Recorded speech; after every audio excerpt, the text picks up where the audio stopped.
हमारा जो आज का लेक्चर है ये बेसिकली अरेबियन एंड तुर्क इन्वेजन के ऊपर लेक्चर है। ये क्रॉनिकल्स की बुक से होगा और कल हम एंटर कर जाएंगे सल्तनत पीरियड में। ये फाइनल लेक्चर है। देखिए काफी चीजें रिपीटेड रहेंगी पिछले लेक्चर से, लेकिन क्यों लेक्चर जरूरी है कि आज जो 12-13 नई चीजें पता लगेंगी वो सीधे सीधे एमसीक्यू है सारे, इसलिए उस माध्यम से लेक्चर पढ़ना जरूरी है। कुछ चीजें जो अनआंसर्ड है या एम्बिगस रह गई पहले लेक्चरों में, उनकी डिटेलिंग आज मैं कर दूंगा। तो अरब एंड तुर्क इन्वेजन हमारा लेक्चर है। बिगिनिंग करते हैं अरेबिया से। देखिए ध्यान से समझिए एक सिचुएशन। सऊदी अरेबिया विश्व के मानचित्र पर अगर आप देखें वर्ल्ड मैप पे, तो यहां पर 570 एडी को एक शख्सियत का जन्म होता है, जैसे हम कहते हैं मोहम्मद, जिसे बाद में कहा गया है प्रॉफेट मोहम्मद या पैगंबर मोहम्मद।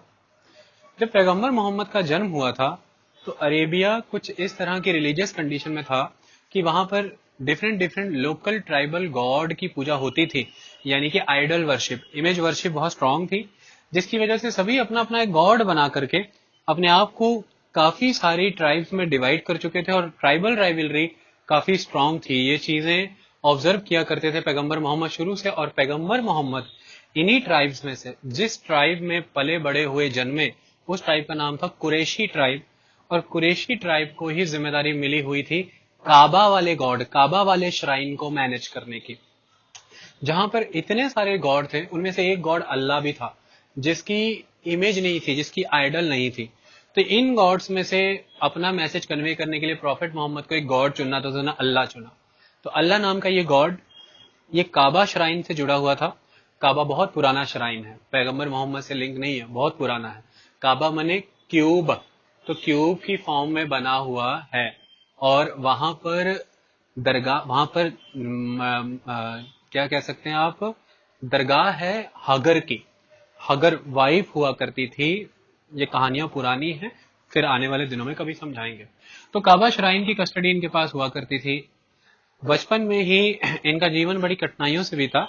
इनके जन्म से पहले ही पैगंबर मोहम्मद के पिता चल बसे और जन्म के 6 साल के भीतर ही माताजी चल बसी। तो फिर इनको इनके अंकल यानी कि इनके चाचा ने पाला बड़ा किया, और वो एक व्यापारी हुआ करते थे। तो उस व्यापारी वाली जॉब के माध्यम से इन्होंने उस समय में पूरा अरेबिया घूमा, इजिप्ट घूमा, सीरिया घूमा, सेंट्रल एशिया तक गए। इन सारे इलाकों में घूम करके इन्होंने देखा कि लोगों में वैमनस्य, आपसी वैर की भावना है, उनके अलग अलग गॉड्स को और बुतों को पूजा कर, बुत माने आइडल की पूजा करना, ये इन्होंने ऑब्जर्व किया उस टाइम पे। फाइनली इन्होंने ऐसा दावा किया कि इन्हें ज्ञान प्राप्त हुआ, और उस ज्ञान के माध्यम से इन्होंने लोगों को यह बताया कि आपको फॉर्मलेस गॉड की पूजा करनी है, जो यूनिफाइड वन है। एक गॉड की पूजा करें जो निराकार है और जो अकाल है।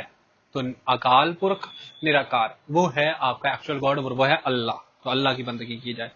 नेचुरली जब आप इतनी स्ट्रांगली कन्फ्रंट कर रहे हैं तो फिर प्रॉब्लम्स तो आएंगी।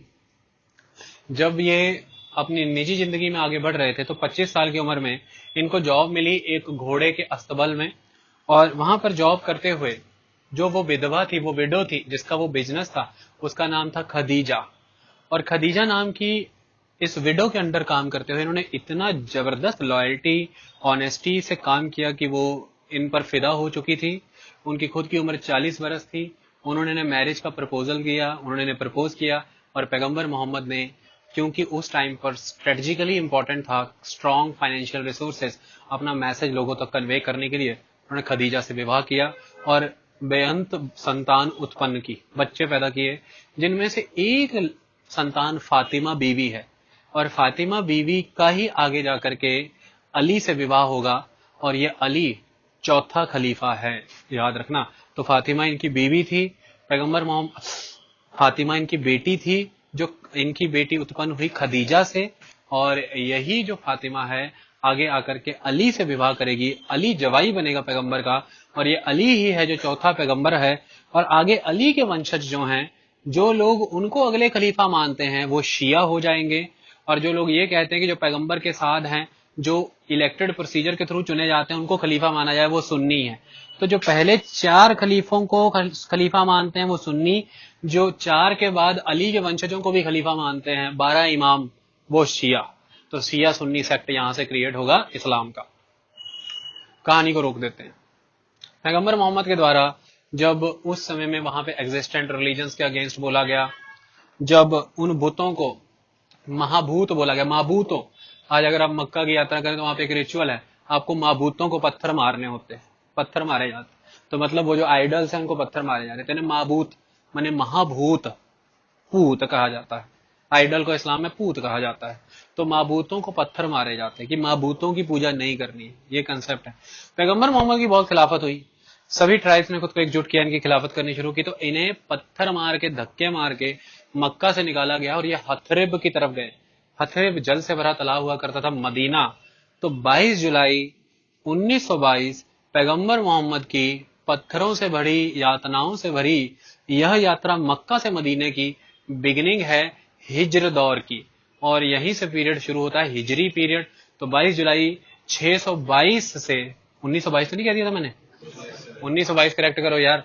22 जुलाई 622 से जो पीरियड शुरू होता है, यह पीरियड हिजरी कैलेंडर का पीरियड है। मुसलमानों का, इस्लाम का कैलेंडर यहीं से शुरू होता है। यह चंद्रमा को फॉलो करता है, ये लूनर कैलेंडर है, और इस पीरियड को हिजरी एरा कहा जाता है, हिजरी पीरियड कहा जाता है। 630 में मदीना पहुंच करके पैगंबर मोहम्मद ने खुद को स्ट्रॉन्ग कर लिया, आर्मी स्ट्रेंथ गेन कर ली, और ऐसा करने के बाद मक्का पर आक्रमण किया और मक्का जीत लिया गया। अब धीरे धीरे एक्सपेंशनिस्ट पॉलिसी होंगी। पैगंबर मोहम्मद का फरमान था कि दारुल हर्ब को खत्म करो, दारुल इस्लाम को स्थापित करो। अपनी मां से जन्मे कोख को छोड़ करके विवाह सभी से कर सकते हो, कोई दिक्कत की बात नहीं, क्योंकि अपनी कौम को बढ़ाना जरूरी है इस समय में। इस कंसेप्ट के साथ प्रोसेस आगे बढ़ा, और ऐसे में 632 एडी को पैगंबर मोहम्मद का निधन हो जाता है। उनके बाद इस्लाम की इन एक्सपेंशनिस्ट पॉलिसीज को बहुत तेजी से आगे बढ़ाया जाता है, और यहीं से नींव रखी जाती है अरेबियन किंगडम की। पैगंबर मोहम्मद अपने रहते ही बड़े सारे इलाके, जैसे सीरिया उस समय में, जैसे इजिप्ट का इलाका, लेबनान का इलाका, ईरान पर्शिया के इलाके, इन सारे एरिया में कंट्रोल करने के लिए एक्सपेडिशंस भेज चुके होते हैं, जिसे बाद में कंसोलिडेट किया जाता है। इनके बाद इनके पोजीशन पर आने वाले मेंबर्स, जिनको खलीफा कहा जाता है, तो पैगंबर मोहम्मद के बाद आने वाले खलीफे जैसे उमर, उस्मान, अली, और सबसे पहला खलीफा पैगंबर मोहम्मद का सौरा, उसका फादर इन लॉ अबू बकर। तो अबू बकर, उमर, उस्मान, अली, ये चार पहले खलीफे हैं, ये इंपॉर्टेंट हैं। फिर इन्हीं की रेन, इन्हीं के शासन के दौरान एक्सपेडिशंस की जाएंगी। चलिए अब उन एक्सपेडिशंस को समझने का प्रयास करें। देखिए, आप याद रखिएगा कि ये जो उमर है मेन खलीफा, इस उमर के समय में ही 636 में एडी में भारत में, बंबई में, थाने एरिया में अरबों का पहला आक्रमण हुआ था। 636 एडी में उमर के काल में भारत में बंबई के थाने पर पहला मुस्लिम आक्रमण हुआ था, लेकिन यह हाईली असफल था। इसके बाद लगातार आक्रमण हुए, जिनमें से 659 का आक्रमण बहुत इंपॉर्टेंट है, जो उस्मान के पीरियड में हुआ था। ये आक्रमण उस समय किए गए थे। अगर आप भारत का नक्शा देखेंगे तो भारत के नक्शे पे, अगर आप भारत का नक्शा देखते हैं तो भारत के नक्शे पर, ये जो भारत के नक्शे के लेफ्ट, यहाँ पर इंदस नदी आती है, यहाँ पे कराची का तट बनता है, जिसे उस समय में देबाल कहा जाता था, देबाल या देवाल। कराची कोस्ट जो है, तो ये पूरी कोस्ट लाइन को, गल्फ ऑफ हारमूज तक, इस पूरी कोस्ट लाइन को मकरान का तट कहते हैं। Makran coast, Makran coast clear हो गया। ये पाकिस्तान वाला इलाका, ये ईरान, मकरान कोस्ट। देवाल माने कराची, इंदस नदी गिरती है वहां पर। उसके बाद ये गुजरात का इलाका तो आपको पता ही है, और ये इंदस के ईस्ट में, और ये रेगिस्तानी इलाका राजस्थान, उसके वेस्ट में ये सिंध का प्रदेश, सिंध प्रोविंस पाकिस्तान में आती है जो, तो ये सिंध की प्रोविंस, गुजरात का इलाका, कराची, देबाल, और ये मकरान तट, ये इंपॉर्टेंट एरियाज हैं। बार बार इन खलीफों की जो एक्सपेडिशन थी वो इन्हीं रीजन के अगेंस्ट थी, चाहे 636 की उमर के काल में हो, चाहे 659 की उस्मान के काल में हो। एक्सपेडिशंस आती रही, विफल होती रही, सफल नहीं होती रही। फाइनली जो पहली सफल एक्सपेडिशन जिसके दौरान भारत में सत्ता स्थापित की जाएगी, अब वो कब होती है उसको समझने की कोशिश करते हैं। चलिए देखिए, खलीफे अलग अलग हुआ करते थे और इनकी सीटें अलग अलग होती हैं। एक खलीफे हुआ करते थे शुरू वाले, ये हैं सीरिया के दमस्कस, सीरिया की कैपिटल दमस्कस। तो दमस्कस से रूल करने वाले कौन से खलीफे? उम्मायद खलीफे, उम्मायद खलीफे, उम्मायद। उसके बाद खलीफा पोजीशन चेंज होगी, इराक के बगदाद से, बगदाद से राज करने वाले अब्बासिद, अब्बासिद खलीफे। ओके, तो उम्मायद दमस्कस के, अब्बासिद बगदाद के। इस तरह से अब कहानी को समझिए। देखिए 705 से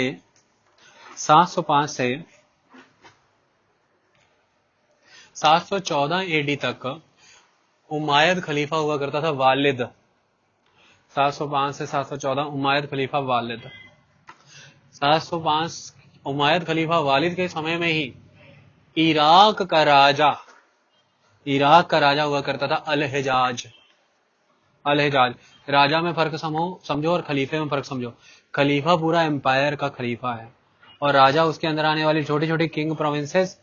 तो इराक का किंग है अल-हिजाज और पूरी इस्लाम किंगडम का खलीफा है सीरिया की गद्दी पर बैठा दमस्कस का उम्मायद खलीफा वालिद। तो दमस्कस में बैठा कौन है? उम्मायद खलीफा वालिद। इराक में बैठा हुआ राजा कौन है? अल-हिजाज। दोनों कौन है? इस्लामी। अब होता क्या, सुनो। ऐसा कहा जाता है कि सेलोन का श्रीलंका का राजा 8 पानी के जहाज भर करके उपहार, आभूषण, रत्न भेजते हैं खलीफा के लिए और इराक के राजा अल-हिजाज के लिए। लेकिन उन्हें रस्ते में मकरान तट पे देवाल, कराची कोस्ट के, सिंध के जाट लुटेरे और कुछ बुद्ध लुटेरे लूटते हैं। तो ये जो पायरेसी है, ये जो पायरेटिक एक्ट हुआ है या एक तरह से लूटने का काम किया है, इसके खिलाफ उग्र हो करके उम्मायद खलीफा वालिद और अल-हिजाज एक्सपीडिशन भेजता है और अल-हिजाज का भतीजा यानी उसी का खुद का जवाई भी, अपने भतीजे से अपनी बेटी की शादी करेगा, अल-हिजाज का भतीजा यानी उसी का जवाई भी, जिसका नाम है मोहम्मद बिन कासिम, 712 एडी में भारत पर आक्रमण करेगा। मोहम्मद बिन भाजी कासिम को भेजने का कारण क्या था कि अल-हिजाज के द्वारा और उम्मायद खलीफा वालिद के द्वारा सिंध के राजा, इनका नाम बेटा स्वर्ण अक्षरों से लिख लेना, बहुत इंपॉर्टेंट क्वेश्चन है। सिंध के रूलर दाहिर, रूलर का नाम क्या है? दाहिर। सिंध के राजा दाहिर को पैगाम भेजा जाता है कि बेटा कंपनसेशन भेज दो, इंडेमनिटी भेज दो तुम, हर जानना। सिंध का राजा ताहिर यह तर्क देता है कि सिंध मेरा प्रदेश है लेकिन मकरान का तट, कराची का देवाल पोर्ट मेरे अंडर नहीं आता, तो जो मैंने एक्ट किया ही नहीं, मैं उसके लिए क्यों भेजूं कोई इंडेमनिटी। तो इसी बात से उग्र होकर के अल-हिजाज और उम्मायद खलीफा वालिद के द्वारा अल-हिजाज के जवाई और उसी के खुद के भतीजे को, मोहम्मद बिन कासिम को रेड और आक्रमण करने के लिए भेज दिया जाता है। मोहम्मद बिन कासिम मकरान तट से शुरुआत करता है आक्रमण करने की और आक्रमण की शुरुआत में ही कराची और देवाल की धज्जियां उड़ा दी जाती है। उसके बाद वो इंदस क्रॉस करता है, सिंध में उसका युद्ध होना तय है, दाहिर के साथ उसका युद्ध होता है। दाहिर बहुत भयंकर युद्ध कर रहा है, मोहम्मद बिन कासिम की तो धज्जियां उड़ा रखी है। ऐसे में बहुत ही भयंकर तीर दाहिर की आंख में लगता है और दाहिर का हाथी इतनी तेजी से वापसी की तरफ दौड़ता है और दाहिर वहां पर गिर जाता है कि सबको लगता है कि दाहिर दौड़ गया सेना छोड़ करके। हाथी इतनी रपट तरीके से दौड़ता है, सबको लगता है सैनिक। अब कुछ कहते हैं कि तीर लगा था, कुछ कहते हैं कि हाथी को तीर लगा तो हाथी पागलों की तरह दौड़ गया, दाहिर गिर गया। दाहिर की सेना में मैसेज गया कि दाहिर दौड़ गया, तो सारे सैनिक भी घबरा करके डर के मारे दौड़ने लगे। तो फिर मोहम्मद बिन कासिम ने सबको मसैकर किया, दाहिर को बंदी बनाया गया और दाहिर को मार दिया गया। ओके, इस तरह की सिचुएशन। अब दाहिर को जब युद्ध के मैदान में बंदी बना के मार दिया गया तो उसका बेटा उस समय में जयपाल, ये इंपॉर्टेंट बात, और उसकी पत्नी पनीबाई, दोनों ने फटाफट किले के अंदर घुस के फोर्ट को कंट्रोल किया और वहां से युद्ध लड़ना शुरू किया। जब किला देखा कि ढहा लिया जाएगा कासिम के द्वारा, तो फिर उसकी पत्नी और बाकी औरतों ने मिलकर के जौहर प्रथा की। तो खुद को मतलब कि इंसल्ट पाए जाना, उससे बेहतर है कि जौहर कर लिया जाए। जौहर प्रथा अपना ली, बेटे को भी पकड़ा गया, मारा गया। अभी सिंध पर यह जीत अपनाई ही थी और अभी अपने आप को आगे बढ़ाना था। ऐसे में दो बेटियां कब्जा ली इसने, मोहम्मद बिन कासिम ने उसकी। एक बेटी का नाम था परिमल देवी, दूसरी बेटी का नाम था सूरज देवी। परिमल देवी और सूरज देवी को कब्जा करके नजराने के तौर पर उम्मयद खलीफा वालिद को भेजा कि आपके लिए मैं भारत से नजराना भेज रहा हूँ, इंजॉय। वो जब दोनों पहुंची, उन्होंने देखा कि पिताजी को मारा है और इसको तो अब हम छोड़ेंगे नहीं। उन्होंने स्कीम लड़ा दी। उन्होंने जाकर के उम्मयद खलीफा वालिद के सामने जब उन्हें दरबार में पेश किया गया तो उन्होंने उसे कहा कि मोहम्मद बिन कासिम ने ऑलरेडी हमें इंसल्ट कर चुका है, वो ऑलरेडी हमें यूटिलाइज कर लिया है, फिर आपको भेजा है। यह बात सुन करके उम्मयद खलीफा वालिद को इस लेवल पर गुस्सा चढ़ता है कि उसी समय सैनिकों को ऑर्डर देता है दमस्कस से सांड की खाल चरम उतारा जाता है, एकदम ताजा ताजा, जिसका ट्रीटमेंट भी नहीं किया जाता, और उसी चमड़े में सिलवा दिया जाता है मोहम्मद बिन कासिम को। 3 दिन तक उसी चमड़े के अंदर भीतर सिले हुए उसका दम घुट के मर जाता है। इस तरह की सजा उसे दे दी जाती है, तो मोहम्मद बिन कासिम का यही पतन हो जाता है। तो मतलब सूरज देवी और परिमल देवी बहुत आकड़ औरतें थी भैया। यह आइडिया तो मैं कहता हूँ आज की डेट में भी किसी को नहीं आएगा। ऐसा आइडिया लगा करके उन्होंने बैंड बजा दी भाई। शहर पहुंची हुई पहला भी औरतें वहां पहुंचे, व्हाट्सएप नहीं वरत दिया।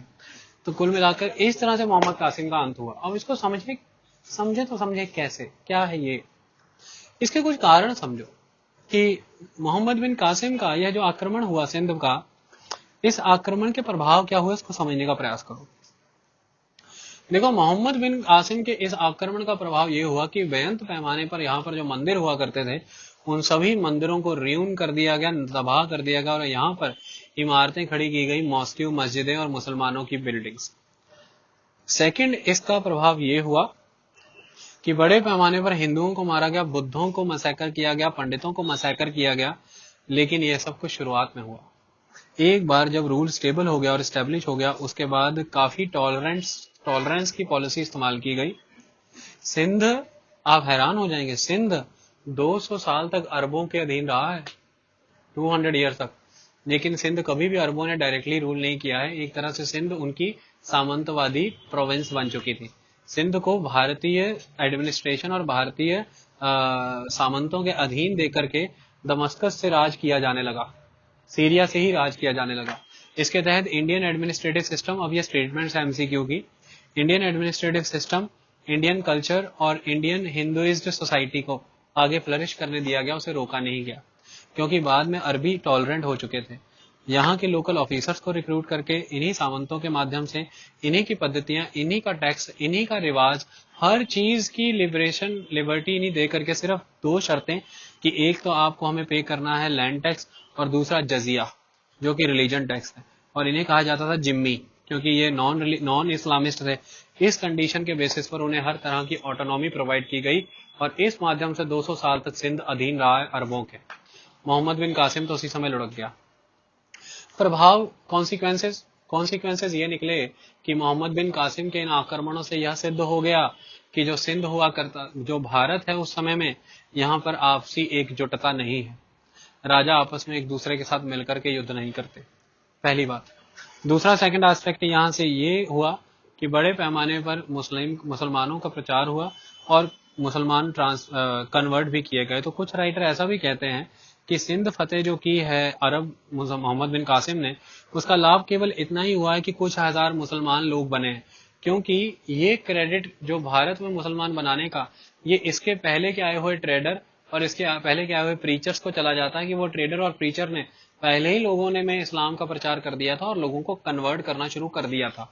ये एक एस्पेक्ट था। तो मोहम्मद बिन कासिम ने जबरन लोगों को कन्वर्ट किया। 17 साल से ऊपर का कोई भी शख्स जो इस्लाम नहीं अपनाता था उसे मैसेकर कर दिया जाता था। ऐसे में कुछ बहुत ज्यादा नंबर उसकी फेवर में नहीं आ पाए, कुछ हजार लोगों को ही वो तब्दील कर पाया। आर्ट एंड आर्किटेक्चर के मामले में कुछ ज्यादा छाप नहीं छोड़ पाया है। जो पहले का आर्ट एंड आर्किटेक्चर था उसी को रियून करके उसी में कुछ थोड़ी बहुत मॉडिफिकेशन की गई। एडमिनिस्ट्रेशन के मामले में कोई ज्यादा बड़ी देन नहीं दी, क्योंकि लोकल इंडियन सिस्टम ही अपनाया, लोकल एडमिनिस्ट्रेटर ही अपनाए, कोई नई तरह की गवर्नेंस और पॉलिटिकल सिस्टम देखने को नहीं मिलता। इस लेवल पर अगर हम देखें तो कोई बहुत बड़ी मोहम्मद बिन कासिम के द्वारा अरबों के किए पहले हमले पर कोई ज्यादा असर नहीं पड़ता है, और अरबों को ये सौभाग्य मुनासिब नहीं हुआ कि उन्होंने भारत में आने वाले समूह में मुस्लिम सत्ता को स्थापित किया। यह क्रेडिट तुर्कों को जाता है, अरबों को नहीं जाता है, इस बात का ध्यान रखना। लेकिन फिर भी अरबों के माध्यम से बहुत कुछ चीजें ऐसी हो गई जिसका लाभ सीधा सीधा तुर्कों को मिला। अरबों के माध्यम से इंडिया का वेस्टर्न फ्रंटियर कितना वीक है ये क्लियर हो गया। सेकंड एस्पेक्ट, उस समय तक भारत में काफी हद तक लोग इस्लाम अपना चुके थे, इसकी वजह से लाभ मिला आने वाले तुर्किश इन्वेडर्स को, उन्हें बड़े पैमाने पर लोगों का कन्फ्रंटेशन देखने को नहीं मिला। तीसरा एस्पेक्ट ये है कि इस समय तक बड़े पैमाने पर लोगों में इंफॉर्मेशन जा चुकी थी भारतीय कल्चर, भारतीय सोसाइटी, भारतीय लिटरेचर, भारतीय वेल्थ के बारे में। जब सिंध मुसलमानों के कंट्रोल में था तो सिंध से व्यापारी और सिंध से जो लोग जाया करते थे खलीफों के दरबार में या अरबी किंगडम में, तो वो बेअंत खबरें लेकर के जाते थे। इससे इन्वेडर्स के बीच में, लोगों के बीच में भारत की छवि ऐसी बनी कि वो भारत के प्रति अट्रैक्ट हुए कि हमें इस तरफ आना है। अरबों के आक्रमण के बाद भारत का व्यापार बहुत बड़े लेवल पर ओपन हुआ वेस्ट के साथ। ये अरब ही थे जो भारतीयों के संपर्क में आने के बाद यहाँ के नॉलेज और लिटरेचर से बहुत कुछ सीखते रहे, क्योंकि सिंध में जब अरबों का कब्जा था, अरबी यहाँ पर आकर के रहते थे, तो भारत की केमिस्ट्री, मेडिसिन, फिलॉसफी और एस्ट्रोलॉजी को लेकर के नॉलेज थी। ऐसा कहा जाता है कि अरबी स्कॉलर बुद्ध और ब्राह्मण पंडितों के पैरों में लेकर के, पैरों में बैठ करके ज्ञान लिया करते थे, और इसी ज्ञान को ले जा करके जब इन्होंने बगदाद के खलीफे के दरबार में ट्रांसलेट किया तो वही बाद में यूरोपियंस को मिला है जब तुर्कों का आक्रमण कॉन्स्टेंटिनोपल पर हुआ है। तो कुल मिलाकर के भारतीय ज्ञान, भारतीय विज्ञान, भारतीय संस्कृति का प्रचार अरबों के आक्रमण के माध्यम से हुआ। ईस्ट और वेस्ट को कनेक्ट करने वाली ताकत अरबों का ये सिंध प्रोविंस हुआ करता था। ट्रेड कॉमर्स ओपन हो चुका था। इसके बाद आपने देखा, चाहे वो राष्ट्रकूटर थे, राष्ट्रकूटा, चाहे गुज्जर प्रतिहार थे, इन दोनों ही रूलरों के समय बड़े पैमाने पर मुसलमान आके इनकी प्रोविंसेस में सेटल हुए। मस्जिदें भी बनाई गई जिनके साथ एक टॉलरेंट एटीट्यूड बरपा जाता था। क्यों? क्योंकि अरबी खुद सिंध में रह रहे भारतीयों के साथ टॉलरेंट एटीट्यूड बरता करते थे। इस वजह से इनके प्रति भी टॉलरेंट एटीट्यूड, क्योंकि ये कैरियर ऑफ द ट्रेड थे, कैरियर ऑफ द कल्चर थे। ये सारी चीजें अरबों के आक्रमण से हुई हैं, बस इतना आपको ध्यान में रखना है। आई बात समझ में? शुरुआत करते हैं तुर्की आक्रमण की, और ये तुर्की आक्रमण इंपॉर्टेंट है, इसको समझने की कोशिश करते हैं। स्टॉप करिए। जब हम तुर्कों की बात करते हैं तो हमारे सामने आ जाता है फिर से वही अरेबियन किंगडम, जो कि 10th सेंचुरी आते आते किसी लेवल पर बिखर चुका था और कमजोर हो चुका था, जिसमें तुर्कों के आक्रमण करने वाले वही हॉर्समैन जिन्होंने इंडिपेंडेंट किंगडम्स कार्व आउट की थी, और इनमें से एक मेन पर्सन है जो अफगानिस्तान के गजनी में 933 एडी में इंडिपेंडेंट किंगडम कार्व आउट करेगा, जिसका नाम है अल्पतिगिन। 1933 से 1963 तक ये इस इंडिपेंडेंट किंगडम को मैनेज करेगा। ये इसकी इंपॉर्टेंट एस्पेक्ट है। अल्पतिगिन का जवाई और उसका स्लेव सुबुक्तगीन उसके सक्सेसर्स को कभी गद्दी पे बैठने नहीं देगा अल्पतगीन के, और सारी पोजीशन अपने कंट्रोल में ले लेगा, और फाइनली 976 एडी में इंडिपेंडेंट रूलर बन जाएगा गजनी का सुबुक्तगीन। 976 में इंडिपेंडेंट रूलर बनने के बाद बड़े पैमाने पर ये एक्सपीडिशंस करेगा, क्योंकि इसकी नजरों में ये कंसेप्ट है कि सेंट्रल एशियन ट्राइब्स को कंट्रोल करके वहां पर एक अच्छी किंगडम स्टैब्लिश करनी है। इसी माध्यम से ये भारत पर आक्रमण करने शुरू करेगा, और भारत पर आक्रमण करने के लिए उस समय में भारत में जो रूलर है जिसका नाम है जयपाल, और वो है हिंदू शाही डायनेस्टी, जो उस समय के पंजाब को होल्ड करती थी। काबुल और कंधार का इलाका भी हुआ करता था, जिसमें काबुल पहले ही ले लिया गया था, लेकिन कंधार का कुछ इलाका हुआ करता था, पेशावर हुआ करता था, लाहौर हुआ करता था, पंजाब का इलाका सरहिंद बठिंडा इनके कंट्रोल में हुआ करता था। ये सारे मेन एरिया पे हिंदू शाही डायनेस्टी रूल किया करती थी। अल्टीमेटली जब मोहम्मद गौरी, जब सबुक्तगीन अपने आप को काफी स्ट्रांग कर रहा है, जयपाल को यह बर्दाश्त नहीं, उसने अपने आप को मजबूत किया और सबुक्तगीन पर आक्रमण करने का प्रयास किया, और मात हुई। 1991-2 की बात है जब वह परास्त हुआ। उसके बाद अगेन सेकंड एक्सपीडिशन हुई, फिर से सबुक्तगीन के हाथों ये परास्त हुआ है, और इसके बाद ट्रीटी करके काफी सारी बड़ी रकम देकर के छूटा है। फाइनली टाइम आ जाता है सबुक्तगीन के आगे बैठे, जिसका नाम है महमूद गजनी। महमूद गजनी पोजीशन पर आता है और 101 से लेकर के 1026 तक 17 बार भारत में आक्रमण करता है, जिसका 16वां आक्रमण सोमनाथ और 17वां आक्रमण खोखर ट्राइब के अगेंस्ट है। ये क्वेश्चन भाई बेटा याद रखना है, इसके ये दोनों आक्रमण बहुत क्वेश्चन आते हैं इसके ऊपर। महमूद गजनवी जब गद्दी पर बैठा है तो फाइनली उसकी फिर से टसल किसके साथ क्रिएट होगी? जयपाल के साथ। जयपाल के साथ उसका युद्ध होता है, जयपाल को परास्त कर दिया जाता है, जयपाल को बंदी बना लिया जाता है। जयपाल बड़े पैमाने पर पैसा देकर के छूटता है। इस ह्यूमिलिएशन को वह बर्दाश्त नहीं कर पाता, अग्निकुंड में अपना शरीर दाह करके मृत्यु को प्राप्त कर जाता है। जयपाल के बाद उसकी पोजीशन पर आनंदपाल बैठता है, और आनंदपाल इस पोजीशन को भांप लेता है कि कहीं ना कहीं बड़े पैमाने पर आक्रमण मुझ में भी होगा। 1008 से 1009 के दौरान इसके आनंदपाल का महमूद गजनवी के साथ युद्ध होता है, जिस युद्ध के दौरान बड़े पैमाने पर ये कॉन्फेडरेसी बना चुका होता है। तो फरिश्ता के द्वारा ये कहा जाता है कि अलग अलग रूलर है, चाहे गालिंजर का ग्वालियर का, मालवा का, डिफरेंट डिफरेंट रूलरों को अपने साथ, चालुक्य, सोलंकी, सभी रूलरों को साथ लेकर के कॉन्फेडरेसी बनाता है। यहाँ तक कि दूर दराज की राजपूत महिलाओं के द्वारा अपने सभी बर्तन और अपने सभी गहने बेच दिए जाते हैं, भेज दिए जाते हैं पैसा इकट्ठा करने के लिए कि उस पैसे से अच्छी सेना खड़ी की जाए और उस सेना के माध्यम से युद्ध लड़ा जाए। ये सारा माहौल बनने के बावजूद भी 1008-9 में ऐसा लगता है कि शुरुआत में आनंदपाल की सेना जीतेगी, लेकिन फिर से वही कहानी हाथी वाली, हाथियों ने मरवा दिया भारतीयों को। आनंदपाल का हाथी मस्त आ जाता है, युद्ध के अंदर पगलैल हो जाता है, वह फ्राइटन, डर जाता है। आनंदपाल को ऐसा कहते हैं कि तीर लग जाता है, और हाथी जब मदमस्त होकर वापसी की तरफ दौड़ता है, सारी सेना धराशायी हो जाती है। ऐसे में महमूद गजनवी इतना मसैकर करता है जो किसी ने सोचा भी नहीं होगा। पूर्ण रूप से ढूंढ ढूंढ करके लोगों को और सैनिकों को मारा जाता है। 2 दिन तक यह मसैकर चलता रहता है और खत्म कर दिया जाता है। यह है वो युद्ध जो जीता जाता है। इसके बाद 1009 में फिर से आक्रमण नगरकोट पे किया जाता है, नंदन के इलाके पे किया जाता है, और इस एरिया को जीत लिया जाता है। नगरकोट का किला उस समय जो मंदिर हुआ करता था, या किला जिसे कहते हैं, इतना इंपॉर्टेंट हुआ करता था कि इसके बारे में ऐसा कहा जाता है बड़े पैमाने पर इसमें वेल्थ हुआ करती थी। और एक ऐसा घर हुआ करता था, एक ऐसा महल था 30 यार्ड लंबा, 15 यार्ड चौड़ा, जो सिल्वर का बना था, जिसे कभी भी बना लो या फोल्ड कर लो। 30 यार्ड लंबा, 15 यार्ड चौड़ा, सिल्वर का एक ऐसा पैलेस, जिसे कभी भी बना लो या फिर से दोबारा फोल्ड कर लो और फिर खड़ा कर लो।